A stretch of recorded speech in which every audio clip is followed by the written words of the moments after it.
ನಮಸ್ತೆ ಸ್ನೇಹಿತರೆ, ಇವತ್ತಿನ ಒಂದು ತರಗತಿಯ ಸ್ವಾಗತವನ್ನು ಬಯಸ್ತಾ ಹಿಂದಿನ ತರಗತಿಯಲ್ಲಿ ನಾವು ಚಾಪ್ಟರ್ 4ಕ್ಕೆ ಸಂಬಂಧಪಟ್ಟ ಹಾಗೆ ಗ್ರಾಮೀಣ ಅಭಿವೃದ್ಧಿಗೆ ಸಂಬಂಧಪಟ್ಟ ಯೋಜನೆಗಳು ಮತ್ತೆ ಅದಕ್ಕೆ ಪೂರಕವಾದ ಅಂಶಗಳನ್ನೆಲ್ಲ ತರಗತಿಯಲ್ಲಿ ನಾವು ಗಮನಿಸಿದ್ವಿ. ಈ ತರಗತಿಯಲ್ಲಿ ನಾವು ಚಾಪ್ಟರ್ 5 ನಗರಾಭಿವೃದ್ಧಿಗೆ ಸಂಬಂಧಪಟ್ಟ ಹಾಗೆ ಕೆಲವೊಂದು ಮಾಹಿತಿಗಳನ್ನ ನೋಡ್ತಾ ಹೋಗೋಣ.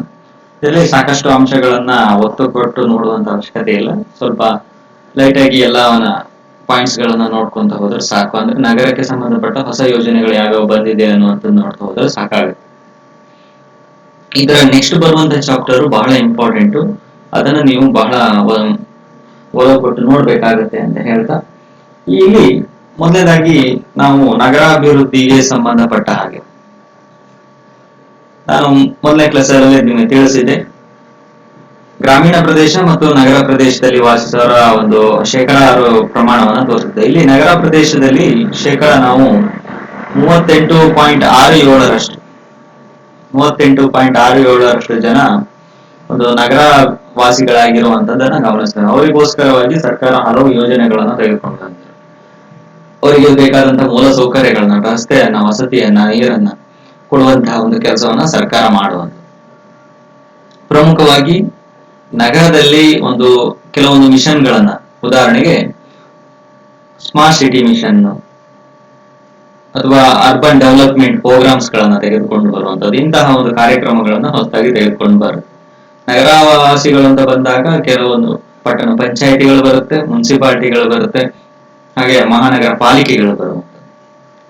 ಈ ರೀತಿಯಾದಂತಹ ಒಂದು ಕಾರ್ಯಕ್ರಮಕ್ಕೆ ಒಂದು ಸರ್ಕಾರ 2024-25 ಒಂದು ಬಜೆಟ್ ನಲ್ಲಿ 2024-25 ಬಜೆಟ್ ನಲ್ಲಿ ನಗರಾಭಿವೃದ್ಧಿಗೆ ಎಷ್ಟು ಪ್ರಮಾಣದ ಒಂದು ಹಣವನ್ನ ತೆಗೆದಿಟ್ಟಿದೆ ಅನ್ನುವಂಥ ನೋಡೋದಾದ್ರೆ 15,056 ಕೋಟಿ ರೂಪಾಯಿಗಳನ್ನ ನಗರಾಭಿವೃದ್ಧಿಗೆ ತೆಗೆದಿಟ್ಟಿರುವಂಥದ್ದು.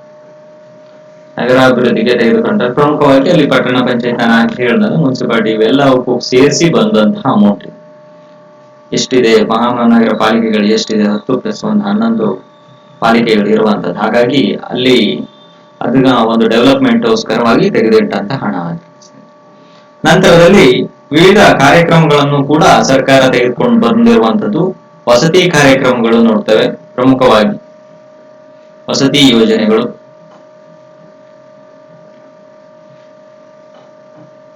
ನಗರಾಭಿವೃದ್ಧಿಗೆ ಸಂಬಂಧಪಟ್ಟ ಹಾಗೆ ವಸತಿ ಯೋಜನೆ. ಯಾವ ವಸತಿ ಯೋಜನೆಗಳು? ವಾಜಪೇಯಿ ನಗರ ವಸತಿ ಯೋಜನೆ ಅಂತ ಪ್ರಮುಖವಾಗಿ ವಾಜಪೇಯಿ ನಗರ ವಸತಿ ಯೋಜನೆ.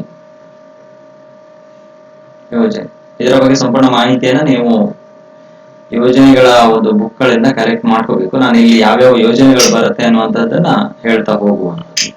ನಂತರ ವಸತಿ ಯೋಜನೆಗಳಿಗೆ ಸಂಬಂಧಪಟ್ಟಂತೆ ಪ್ರಧಾನಮಂತ್ರಿ ಆವಾಸ್ ಯೋಜನೆ, ಪ್ರಧಾನಮಂತ್ರಿ ಆವಾಸ್ ಯೋಜನೆ ಆಗಿರ್ಬೋದು. ಅಂಬೇಡ್ಕರ್ ಒಂದು ವಸತಿ ಯೋಜನೆ, BR ಅಂಬೇಡ್ಕರ್ ವಸತಿ ಯೋಜನೆ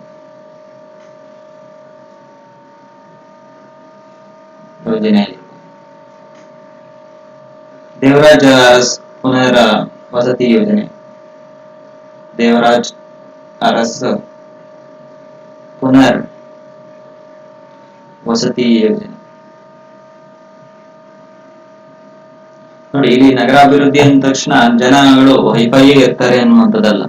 ಇಲ್ಲೂ ಕೂಡ ಕೆಲವೊಂದು ಸ್ಲಮ್ ಏರಿಯಾದಲ್ಲಿ ಅಥವಾ ಈ ಕೂಲಿ ಕಾರ್ಮಿಕರು, ಆಮೇಲೆ ಇನ್ನು ಯಾರು ಕೊಳಗೇರಿ ಪ್ರದೇಶದವರು, ಇವರೆಲ್ಲರೂ ಇರುವಂತ ಅವರಿಗೂ ಕೂಡ ಸಾಕಷ್ಟು ಯೋಜನೆಗಳು ಈ ಮೂಲಕವಾಗಿ ಒಂದು ಕಲ್ಪಿಸುವಂತ ಕೆಲಸ ಆಗತ್ತೆ. ಇಲ್ಲಿ ನಗರವಾಸಿಗಳು ಅಂದ ತಕ್ಷಣದಲ್ಲಿ ಕಾರ್ಮಿಕರು ಇರ್ತಾರೆ, ಕೂಲಿಕಾರರು ಇರ್ತಾರೆ, ವಲಸಿಗರು ಇರ್ತಾರೆ. ಇಂಥವರಿಗೂ ಕೂಡ ಯೋಜನೆಗಳನ್ನ ಅವರಿಗೆ ಕೊಡಬೇಕಾದಂತಹ ಮೂಲ ಸೌಕರ್ಯಗಳನ್ನ ಕೊಡಬೇಕಾಗತ್ತೆ. ಹಾಗೆಯೇ ಕರ್ನಾಟಕದಲ್ಲಿ ನಗರ ಒಂದು ವಾಸಿಗಳಲ್ಲಿ ಕೊಳಗೇರಿ ಅಭಿವೃದ್ಧಿ ಮಂಡಳಿ ಕೂಡ ರಚನೆ ಆಗುತ್ತೆ. ಇದಕ್ಕೋಸ್ಕರ ಕೂಡ ಕೊಳಗೇರಿ ಅಭಿವೃದ್ಧಿ ಮಂಡಳಿ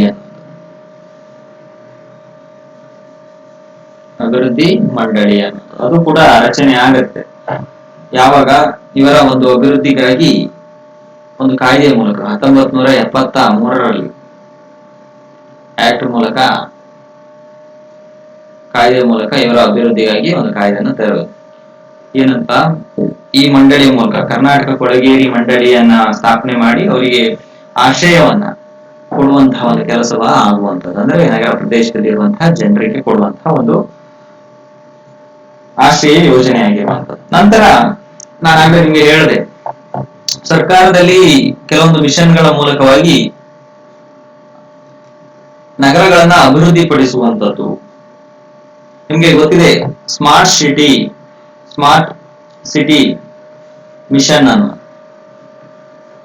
ಸ್ಮಾರ್ಟ್ ಸಿಟಿ ಮಿಷನ್ ಇದು 2015ರಲ್ಲಿ ಬರುತ್ತೆ. 15ರಲ್ಲಿ ಜಾರಿಗೊಳಿಸಲಾಗಿದೆ. ಪ್ರಮುಖವಾಗಿ 7 ನಗರ, ಕರ್ನಾಟಕದಲ್ಲಿ 7 ನಗರಗಳನ್ನ ಆಯ್ಕೆ ಮಾಡಿಕೊಳ್ಳಲಾಯಿತು. ಕರ್ನಾಟಕದಲ್ಲಿ 7 ನಗರಗಳನ್ನ ಆಯ್ಕೆ ಮಾಡಲಾಯಿತು. ಅದರಲ್ಲಿ ಫಸ್ಟ್ ಬರುವಂತದ್ದು ಬೆಂಗಳೂರು, ಬೆಳಗಾವಿ,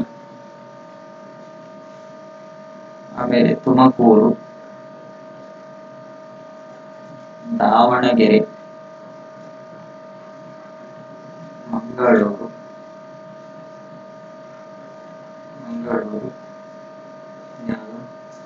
ಶಿವಮೊಗ್ಗ,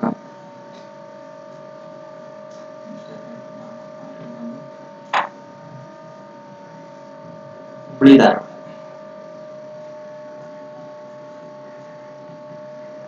ಹೀಗೆ 7 ನಗರಗಳನ್ನ ಆಯ್ಕೆ ಮಾಡಿಕೊಂಡು ಅಲ್ಲಿ ಜನರ ಒಂದು ಮೂಲ ಸೌಕರ್ಯಕ್ಕೆ ಸಂಬಂಧಪಟ್ಟಾಗ ರಸ್ತೆ ಆಗಿರ್ಬೋದು, ಸಾರಿಗೆ ವ್ಯವಸ್ಥೆ ಆಗಿರ್ಬೋದು, ಅಲ್ಲಿಯ ಒಂದು ಮೂಲ ಸೌಕರ್ಯಗಳ ಅಭಿವೃದ್ಧಿಗಾಗಿ ಸ್ಮಾರ್ಟ್ ಸಿಟಿ ಮಿಷನ್ ಅನ್ನುವಂಥದ್ದು 2015ರಲ್ಲಿ ತೆಗೆದುಕೊಂಡು ಬರಲಾಯಿತು.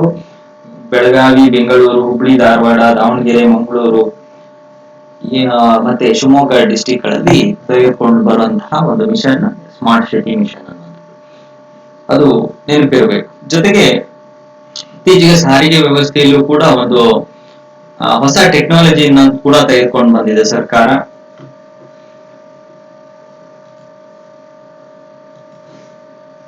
ಸಾರಿಗೆ ವಾಹನ ದಟ್ಟಣೆಯ ಒಂದು ನಿರ್ವಹಣೆಗಾಗಿ ಸರ್ಕಾರ ಒಂದು ಸಂಚಾರಿತ ಒಂದು ಮಾಹಿತಿ, ಸುಧಾರಿತ ಸಂಚಾರ ಮಾಹಿತಿಯನ್ನ ದೊರಕಿಸಿಕೊಡುವಂಥದ್ದು, ಸುಧಾರಿತ ಮಾಹಿತಿಯನ್ನ ಕಲ್ಪಿಸುವಂಥದ್ದು, ಜೊತೆಗೆ ನಿರ್ವಹಣಾ ವ್ಯವಸ್ಥೆಯನ್ನ, ಟ್ರಾಫಿಕ್ ಅನ್ನ ಕಂಟ್ರೋಲ್ ಮಾಡುವಂತಹ ನಿರ್ವಹಣಾ ವ್ಯವಸ್ಥೆಯನ್ನ ಕೂಡ ತೆಗೆದುಕೊಂಡು ಬಂದಿರುವಂಥದ್ದು. ಅದಕ್ಕೆ ಏನಂತೀವಿ ನಾವು, ಸಿಸ್ಟಮ್ ಅಂತೀವಿ, ಅಡ್ವಾನ್ಸ್ ಟ್ರಾಫಿಕ್ ಇನ್ಫಾರ್ಮೇಶನ್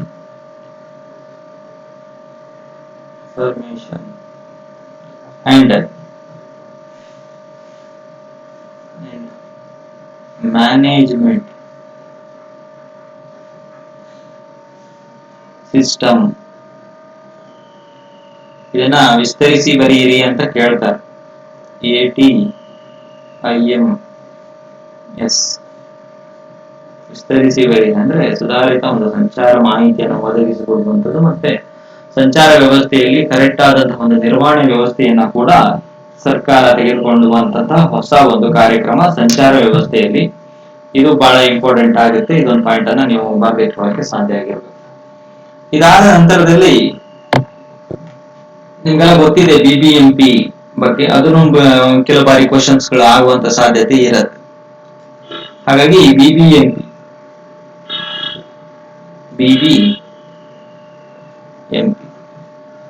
ಬೃಹತ್ ಬೆಂಗಳೂರು ಮಹಾನಗರ ಪಾಲಿಕೆಯನ್ನು, ಬೃಹತ್ ಬೆಂಗಳೂರು ಮಹಾನಗರ ಪಾಲಿಕೆ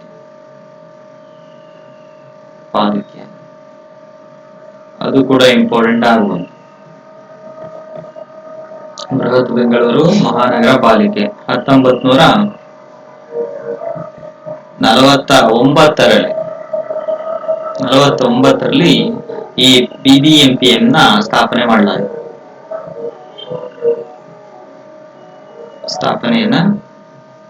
ಮಾಡಲಾಯಿತು.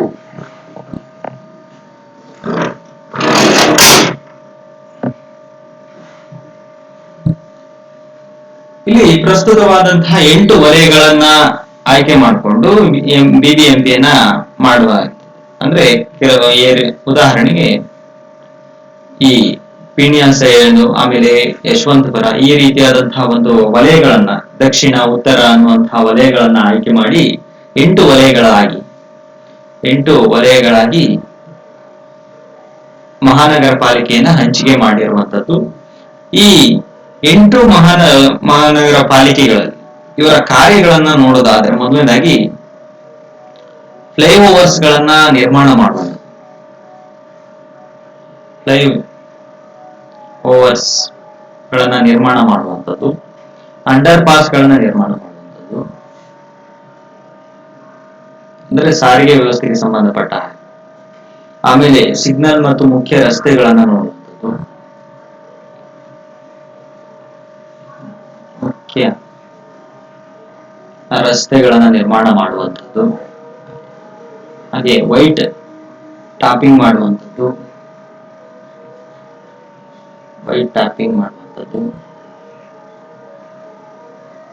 ರಸ್ತೆ ವಿಸ್ತರಣೆ ಸೇರಿದಂತೆ ಹಲವು ಕಾರ್ಯಗಳನ್ನ ಈ BBMP ಮಾಡುವಂಥದ್ದು.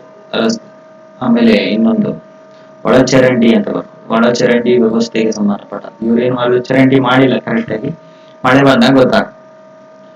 ರಸ್ತೆ ವ್ಯವಸ್ಥೆಯನ್ನ ಕಲ್ಪಿಸುವಂಥದ್ದು. ಇದೆಲ್ಲ BBMPಯ ಪ್ರಮುಖ ಕಾರ್ಯಗಳಾಗಿ ನೋಡುವಂಥದ್ದು. ಅದೇ ರೀತಿಯಾಗಿ ಇನ್ನೊಂದು ಸಂಸ್ಥೆ ಬರುತ್ತೆ, ಅದು BDA ಅನ್ನೋ. BDA ಕೇಳಿದ್ದೀರಿ ನೀವು, ಬ್ಯಾಂಗ್ಳೂರ್ ಡೆವಲಪ್ಮೆಂಟ್ ಅಥಾರಿಟಿ, ಬೆಂಗಳೂರು ಅಭಿವೃದ್ಧಿ ಪ್ರಾಧಿಕಾರ, ಬೆಂಗಳೂರು ಅಭಿವೃದ್ಧಿ ಪ್ರಾಧಿಕಾರ. ಇದು ಕೂಡ ಬೆಂಗಳೂರಿನ ಒಂದು ಅಭಿವೃದ್ಧಿಗೆ ಸಾಕಷ್ಟು ಕಾರ್ಯಕ್ರಮಗಳನ್ನ ಹಮ್ಮಿಕೊಳ್ಳುವಂಥದ್ದು. ಪ್ರಮುಖವಾಗಿ BDA ಸೈಟ್ಗಳನ್ನ ಅಂತ ಕೊಟ್ಟಿದ್ರು ಅವಾಗ. ಆ ಮೂಲಕವಾಗಿ ಸೈಟ್ಗಳನ್ನ ಆ ಜಾಗದಿಂದ ಮಾಲೀಕರಿಂದ ವಶಪಡಿಸ್ಕೊಂಡಾಗ 60:40 ಅನ್ನುವಂಥದ್ದು. 40 ಏನಿದೆ ಅದನ್ನ ಹಣದ ರೂಪದಲ್ಲಿ ಕೊಡಿ ಅನ್ನುವಂಥದ್ದು. ಭೂ ಪರಿಹಾರ ಬದಲಾಗಿ 40% ಭಾಗ ಏನಿತ್ತು ಅದನ್ನ ಹಣದ ಮೂಲಕ ಕೊಡ್ಬೇಕು ಅಂದಾಗ, ಇಲ್ಲ ನಮ್ಗೆ ಸೈಟ್ ಮೂಲಕವಾಗಿ ಕೊಡಿ, ಅಭಿವೃದ್ಧಿ ಪಡಿಸಿದಂತಹ ನಿವೇಶನಗಳನ್ನ ಮಾಡ್ಕೊಳ್ಳಿ ಅನ್ನುವಂಥದ್ದು. 40% ಏನಿದೆ ಅದು ಅಭಿವೃದ್ಧಿ ನಿವೇಶನಗಳು ಬೇಕು ಅನ್ನೋ ನಿವೇಶನಗಳನ್ನ ಕೊಡ್ಲಾಯ್ತು BDA ವತಿಯಿಂದ. ಅಭಿವೃದ್ಧಿ ನಿವೇಶನಗಳನ್ನ ಎಲ್ರಿಗೂ ಕೊಡೋದು. ನೀವೆಲ್ಲ ಕೇಳಿದ್ದೀರಿ ನಮ್ದು BDA ಸೈಟ್ಗಳು ಅಂತ. ಅಂದ್ರೆ ಬೆಂಗಳೂರು ಡೆವಲಪ್ಮೆಂಟ್ ಮಾಡುವ ಸಂದರ್ಭದಲ್ಲಿ ನಿವೇಶನಗಳನ್ನ ಎಲ್ರಿಗೂ ಕೂಡ ಕಲ್ಪಿಸುವಂತಹ ಒಂದು ಕಾರ್ಯ ಆಗುತ್ತೆ. ಅದನ್ನ ನಾವು BDA ಅಥಾರಿಟಿ ಅವರು ಮಾಡಿರುವಂತದ್ದು. ಹಾಗೆ ತದನಂತರದಲ್ಲಿ ನಾವು 15ನೇ ಹಣಕಾಸು ಆಯೋಗಕ್ಕೆ ಸಂಬಂಧಪಟ್ಟಂತೆ ಕೆಲವೊಂದು ಮಾಹಿತಿಯನ್ನ ಈಗ ನೋಡ್ತಾ ಹೋಗೋಣ. 15ನೇ ಹಣಕಾಸು ಅನ್ನ ಈ ನಗರಾಭಿವೃದ್ಧಿಗೆ ಸಂಬಂಧಪಟ್ಟಂತೆ 15ನೇ ಹಣಕಾಸು ಆಯೋಗ. ಇಲ್ಲಿ ನಗರ ಸ್ಥಳೀಯ ಸಂಸ್ಥೆಗಳಿಗೆ BBMPಯನ್ನ ಹೊರತುಪಡಿಸಿ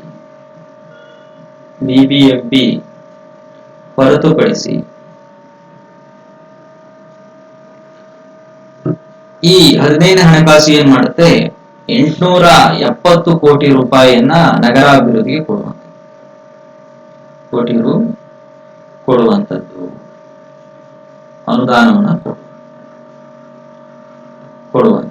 BBMPಯನ್ನ ಹೊರತುಪಡಿಸಿ ಇರುವಂತಹ ಒಂದು ನಗರಾಭಿವೃದ್ಧಿಗಳಿಗೆ 15ನೇ ಹಣಕಾಸು ಆಯೋಗ 870 ಕೋಟಿಯನ್ನ ಕೊಟ್ಟಿದೆ.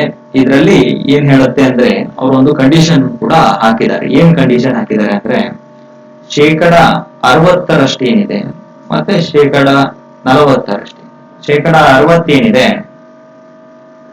ಅದನ್ನ ನೀವು ನೀರು ಸರಬರಾಜು ಮತ್ತು ಘನತ್ಯಾಜ್ಯ ನಿರ್ವಹಣೆಗೆ ನೀವು ಬಳಸಬೇಕು ನಿರ್ವಹಣೆಗೆ ನೀವು ಈ ಅಮೌಂಟ್ ಅನ್ನ ಬಳಸಬೇಕು ಅಂತ ಒಂದು ಕಂಡೀಷನ್ ಇದೆ. ಜೊತೆಗೆ ಇನ್ನು 40% ಏನಿದೆ ಅದನ್ನ ನೀವು ನಗರಾಭಿವೃದ್ಧಿಗೆ ಬಳಸ್ಕೊಳ್ಳಿ, ಯಾವುದೇ ಕಾರ್ಯಗಳಿಗೆ ಬಳಸ್ಕೊಳ್ಳಿ, ನಗರಾಭಿವೃದ್ಧಿಗೆ ಬಳಸಬಹುದು ಒಂದು ಕಂಡೀಷನ್ ಹಾಕಿ. 15ನೇ ಹಣಕಾಸು ಏನು 870 ಕೋಟಿ ರೂಪಾಯಿ ಕೊಟ್ಟಿದೆಯಲ್ಲ, ಈ ಹಣದಲ್ಲಿ ಶೇಕಡ 60% ನೀರು ಸರಬರಾಜು ಮತ್ತು ಘನತ್ಯಾಜ್ಯ ನಿರ್ವಹಣೆಗೆ ನೀವು ಬಳಸಬೇಕು, ಜೊತೆಗೆ 40% ನಗರಾಭಿವೃದ್ಧಿಗೆ ಬಳಸಬೇಕು ಅನ್ನುವಂತಹ ಒಂದು ಕಂಡೀಷನ್ ಅನ್ನು ಹಾಕಿ ಈ ಆಯೋಗ ಹಣವನ್ನ ಹಂಚಿಕೆ ಮಾಡಿರುವಂತ. ಇದಾದ ಬಳಿಕ ಲಾಸ್ಟ್ ಆಗಿ ಕೊನೆಯ ಪಾಯಿಂಟ್ ಅನ್ನು ನೋಡೋದಾದ್ರೆ, ನಗರಾಭಿವೃದ್ಧಿಗೆ ಸಂಬಂಧಪಟ್ಟಂತೆ ಕೆಲವೊಂದು ಸವಾಲನ್ನು ಕೂಡ ನಾವು ನಗರಾಭಿವೃದ್ಧಿಯಲ್ಲಿ ಗಮನಿಸೋಣ. ಏನು ನಗರಾಭಿವೃದ್ಧಿಗೆ ಇರುವಂತಹ ಸವಾಲುಗಳು ಯಾವ್ಯಾವು ಅನ್ನುವಂತಹ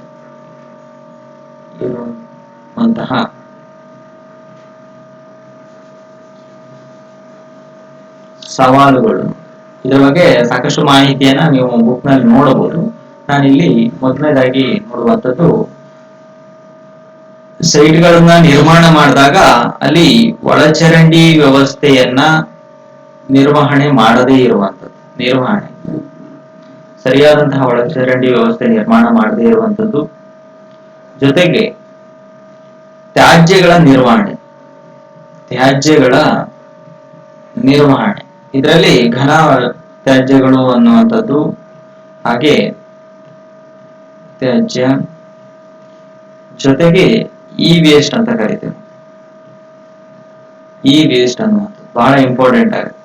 ಈ ವೇಸ್ಟ್ಗಳು ನೀವು ಸರಿಯಾದ ರೂಪದಲ್ಲಿ ಸಮರ್ಪಕವಾಗಿ ಅದನ್ನು ಬಳಸ್ಕೊಂಡು ಅವುಗಳನ್ನ ಮತ್ತೆ ರೀಸೈಕಲ್ ಮಾಡುವಂತಹ ಕೆಲಸಗಳಾಗಬೇಕು. ಇಲ್ಲಿ ಅವುಗಳನ್ನ ಹಾಗೆ ಭೂಮಿಗೆ ಬಿಡುವಂತಹ ಕೆಲಸವನ್ನ ನೀವು ಮಾಡುವ ಹಾಗಿಲ್ಲ. ಅವುಗಳ ಸಮರ್ಪಕ ಬಳಕೆಯ ಜೊತೆಗೆ ಅದರ ನಿರ್ವಹಣೆ ಕೂಡ ಮಾಡಬೇಕು ಅನ್ನುವಂಥದ್ದು ನಗರಾಭಿವೃದ್ಧಿಯಲ್ಲಿ ಒಂದು ಕಂಡೀಷನ್ ಇರುವಂಥದ್ದು. ಜೊತೆಗೆ ಸಾಕಷ್ಟು ಜನ ನಗರವಾಸಿಗಳಾಗಿ ಬದಲಾವಣೆ ಆಗ್ತಾ ಇರುವಂತದ್ದು ನೋಡ್ತೇವೆ. ಅಧಿಕವಾದಂತಹ ಜನಸಂಖ್ಯೆ ಇರೋದ್ರಿಂದ ವಾಹನಗಳ ದಟ್ಟಣೆ ಹೆಚ್ಚಾಗುವಂತ. ಹಾಗಾಗಿ ಪಬ್ಲಿಕ್ ಟ್ರಾನ್ಸ್ಪೋರ್ಟೇಷನ್ ಗಳನ್ನ ಹೆಚ್ಚಾಗಿ ನೀವು ಬಳಸಬೇಕು, ಮೆಟ್ರೋಗಳನ್ನ ಯೂಸ್ ಮಾಡ್ಕೋಬೇಕು, ಸಾರಿಗೆ ವ್ಯವಸ್ಥೆಗಳನ್ನ ಬಳಸಬೇಕು. ಆದಷ್ಟು ಓನ್ ವೆಹಿಕಲ್ ಗಳನ್ನ ನೀವು ಬಳಸದೆ ವಾಯು ಮಾಲಿನ್ಯವನ್ನು ತಡೆಗಟ್ಟುವ ಕೆಲಸವನ್ನ ನಗರಾಭಿವೃದ್ಧಿ ಜನಗಳು ಮಾಡಬೇಕು ಅನ್ನುವಂಥದ್ದು ಸರ್ಕಾರದ ಒಂದು ಸವಾಲಾಗಿರುವಂಥದ್ದು. ತದನಂತರದಲ್ಲಿ ನೈರ್ಮಲ್ಯದ ಕೊರತೆ ಇರುವಂಥದ್ದು. ಹಾಗಾಗಿ ಜನರಲ್ಲಿ ಕೂಡ ಅಲ್ಲಲ್ಲಿ ಬಯಲು ಶೌಚ ಮುಕ್ತವನ್ನು ಮಾಡಬೇಕು ಅನ್ನುವಂಥದ್ದು SBM ನ ಮೂಲಕವಾಗಿ, ಸ್ವಚ್ಛ ಭಾರತ್ ಮಿಷನ್ ನ ಮೂಲಕವಾಗಿ ಬಹಿರ್ದೆಸೆಯನ್ನ ತಡೆಯುವಂತ ಸರ್ಕಾರ ಕೆಲಸವನ್ನ ಮಾಡ್ತಿದೆ. ಜೊತೆಗೆ ನಗರಾಭಿವೃದ್ಧಿಗೆ ಸಂಬಂಧಪಟ್ಟ BBMPಗಳಾಗಿರ್ಬೋದು, PDOಗಳಾಗಿರ್ಬೋದು, ಎಲ್ಲಾ ಸ್ಥಳೀಯ ಸಂಸ್ಥೆ ಪ್ರಾಧಿಕಾರಗಳು ನೈರ್ಮಲ್ಯಕ್ಕೆ ಹೆಚ್ಚು ಒಲವನ್ನು ಕೊಡಬೇಕು ಅನ್ನುವಂಥದ್ದನ್ನ ಈ ನಗರಾಭಿವೃದ್ಧಿಗೆ ಇರುವಂತಹ ಪ್ರಮುಖ ಸವಾಲುಗಳಾಗಿ ಗಮನಿಸೋಣ. ಇದಿಷ್ಟು ನಗರಾಭಿವೃದ್ಧಿಗೆ ಸಂಬಂಧಪಟ್ಟಂತಹ ಪ್ರಮುಖ ಮಾಹಿತಿ ನಮ್ಮ ಎಕನಾಮಿಕ್ಸ್ ಸರ್ವೇದಲ್ಲಿ ಇರುವಂತದ್ದು. ಮುಂದಿನ ತರಗತಿಯಲ್ಲಿ ಬಹಳ ಇಂಪಾರ್ಟೆಂಟ್ ಆದಂತಹ ಕಾನ್ಸೆಪ್ಟ್ ಕೃಷಿಗೆ ಸಂಬಂಧಪಟ್ಟಂತೆ ನಿರ್ವಹಣೆಯ ಬಗ್ಗೆ ಸಂಪೂರ್ಣವಾದಂತಹ ಮಾಹಿತಿಯನ್ನ ನಾನು ಕೊಡ್ತೇನೆ. ಕ್ಲಾಸ್ ನೋಡಿದ್ದಕ್ಕೆ ಧನ್ಯವಾದ. Thank you.